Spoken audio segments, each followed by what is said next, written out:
رابعه بصری رحمت الله علیه داسې په یوه لاره تېرېده نو چې ویې کتل یو نوجوان سر تړلی دی ورته وایي دا ولې وایي رجي په سر مې درد دی دې نه مخکې چاته پې در راغلی نه دی نو په سر مې در راغلی دی وجې نه مې سر تړلی وایي ستا څومره عمر دی وایي 30 سال د نوجوان عمر څومره 30 سال وایي په دې 30 کالو کې ستا په سر چېرته درد راغلی نه دی نر دې په سر در راغو نو د ناشکرۍ هغه پټۍ دې څنګه په دې تندي تړلې ده چېرته د شکر پټۍ دې په سر تړلې وه په 30 کالو کې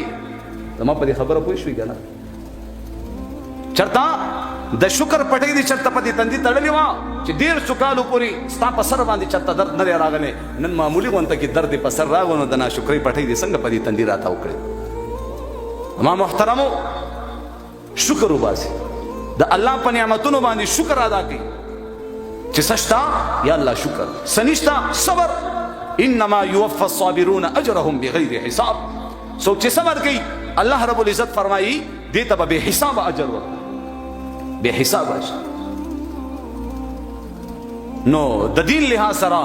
ځان نه مخکې خلکو ته کتل پکار دي چې څوک تهجد کوي څوک د سحر مونځ جمع سره د غرمې مونځ جمع سره د مازدیګر مونځ جمع سره د ماښام مونځ جمع سره د ماسخوتن مونځ جمع سره تکبیر اولاد دې نفوت کوي د چاس مونځ هم کوي د اشراق مونځ هم کوي ورسره د قرآن مجید تلاوت هم کوي ورسره زیاتي نوافل هم کوي داسې خلکو ته کتل پکار او د دنیا حساب سره ځان نه ښکته خلکو ته کتل پکار نو چې کله د دنیا حساب سره موږ او تاسو ځان نه ښکته خلکو ته ګورو نو بیا به زموږ او ستاسو په خولو کې د شکر الفاظ وي ما سره خو بیا هم څه ناسته شته دا هغه پلانکي غریب خو د رزق هم درک نه لګي ما سره خو بیا هم سیکل شته هغه سره خو سیکل هم نشته دې خبره باندې موږ کله توجه نه ده زما محترمو موږ څه شو الله موږ له عزت را موږ څه شو موږ هیڅ نه الله رب العزت موږ له مقام را موږ چا پیژندلو نه الله په خلکو هو پیژندلو زما ښځه نه وه الله ښځه راکړه بچي مې نه و الله بچي راکړه ګاډی را سره نه و که هغه سیکل دی که موټرسیکل دی او که زما محترمو الټو ده او که دا نور ګاډي دي دې باندې لږ انسان کله نا کله غور سوچ فکر وکړي زموږ والد صاحب فرمایل یو کس کروڑپتی شو لیکن هغه به د چولو کاروبار کولو نو د چولو په کاروبار کې الله رب العزت دومره هغه مخکې بوتلو چې زما محترم لوی لوی محلات کروڑپتی و خو لیکن بیا به هم چولې خرڅولې چا ورته ویلې دا ولې وایي د دې چولو په برکت باندې الله زه دې مقام ته را رسولې د دې چولو په برکت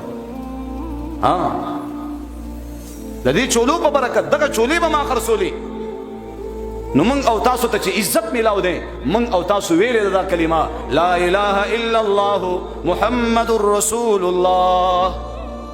ما محترم اوس ایمان والا او کافر دا چرته برابر کېدی شي ایمان والا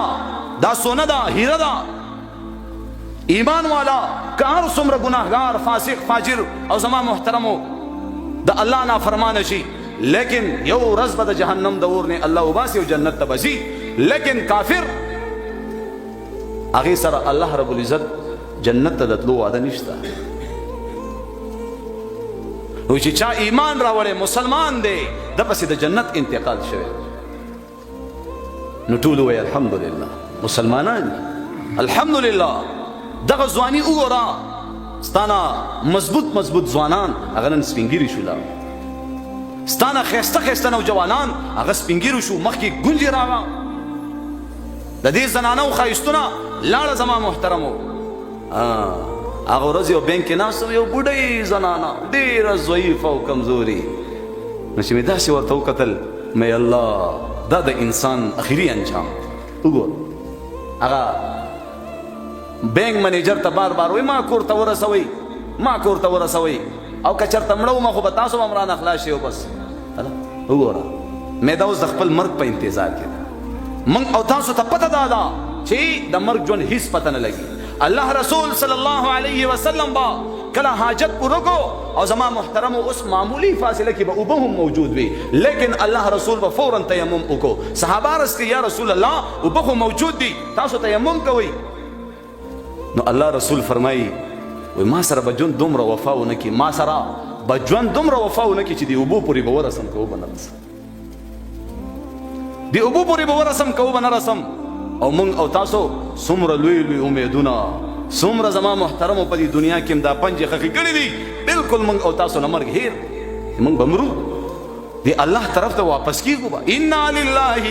و انا الیه راجعون دغه رب طرف ته زمونږ او تاسو واپسی وي رجوع به ویم دغه رب طرف ته او الله به د دې زندگی موږ او تاسو نه تپوس کوي یاد الله به تپوس کوي نو زما محترمو چې دا کم نعمتونه الله موږ او تاسو ته راکړي شکر به پیدا کوو کنه ان شاء الله ټول وی یا الله شکر یا الله شکر یا الله شکر ما محترمو الله په دې شکر باندې ډیر زیات خوشاليږي